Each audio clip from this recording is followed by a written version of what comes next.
एक बार की बात है। एक छोटे से गांव में सास राधा और उनकी बहू सीमा एक ही घर में रहती थी।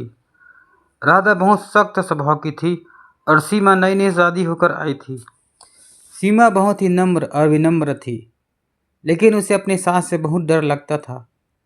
राधा अक्सर सीमा से घर के कामकाज में मदद करवाती और वह हर छोटी छोटी बातों पर उसे डांट भी देती।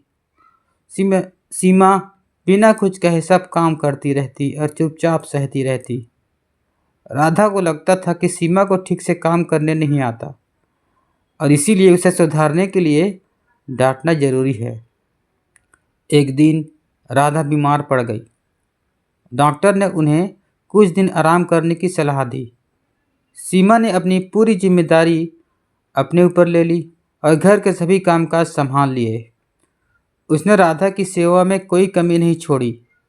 वह रोज़ राधा के लिए दवाइयाँ लाती, खाना बनाती और घर का सारा काम करती। धीरे धीरे राधा को महसूस हुआ कि सीमा कितनी मेहनती और समर्पित है। उसे अपनी गलती का एहसास हुआ कि वह सीमा के साथ कितना कठोर व्यवहार करती थी। राधा ने सीमा से माफ़ी मांगी और उसे अपने दिल से अपना लिया। इस घटना के बाद राधा और सीमा के बीच का रिश्ता बदल गया। वे अब एक दूसरे के बिना नहीं रह सकती थी। दोनों एक दूसरे की ताकत बन गई और एक परिवार के रूप में सुख शांति से रहने लगी। कुछ समय तक सब कुछ ठीक चलता रहा, लेकिन अचानक एक दिन राधा की तबीयत फिर से बिगड़ने लगी। इस बार बीमार राधा की गंभीर थी और डॉक्टर ने बताया कि उन्हें एक खास इलाज के लिए शहर के बड़े अस्पताल में भर्ती करना होगा। इस खबर से सीमा और राधा दोनों परेशान हो गई। शहर का अस्पताल गांव से काफ़ी दूर था और वहां इलाज के खर्च भी बहुत ज़्यादा थे। सीमा ने अपने पति राजेश से बात की, लेकिन उनकी आर्थिक स्थिति बहुत मजबूत नहीं थी। सीमा ने कुछ गहने बेचे और गांव वालों से भी कुछ मदद मांगी। राधा की चिंता थी कि इतने खर्च के बाद भी अगर उनकी तबीयत नहीं सुधरी तो क्या होगा। उधर सीमा को अपनी सास की तबीयत के साथ साथ घर की आर्थिक स्थिति की भी चिंता सताने लगी। शहर के अस्पताल में भर्ती होने के बाद राधा का इलाज शुरू हुआ। सीमा हर रोज़ अस्पताल में उनके साथ रहती और उनकी देखभाल करती। राजेश भी काम के साथ साथ जितना हो सकता था मदद करता।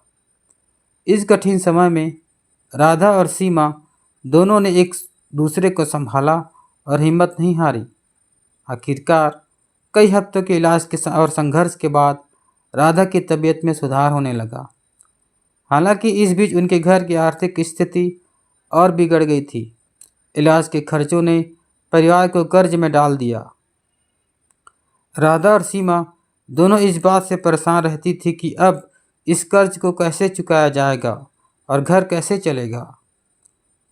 लेकिन इस कठिन समय में भी उन्होंने हिम्मत नहीं हारी और एक दूसरे का साथ नहीं छोड़ा। उन्होंने सोचा कि एक नई शुरुआत करेंगे और मिलकर मेहनत करेंगे ताकि सब कुछ फिर से ठीक हो सके। राधा और सीमा ने मिलकर अपने आर्थिक स्थिति को सुधारने की ठानी। सबसे पहले उन्होंने अपनी कृषि भूमि पर ध्यान देने का निर्णय लिया। वे जानते थे कि कृषि ही उनके मुख्य आय का स्रोत है और यदि उसे सही तरीके से खेती करें तो वे अपनी आर्थिक स्थिति को सुधार सकते हैं। राधा ने अपने अनुभव और ज्ञान का उपयोग करके सीमा को खेती के आधुनिक तकनीकों के बारे में बताया। उन्होंने बेहतर बीज और उर्वरकों का उपयोग किया और नई फसलें उगाने का प्रयास किया। सीमा ने भी पूरी मेहनत और लगन से काम किया।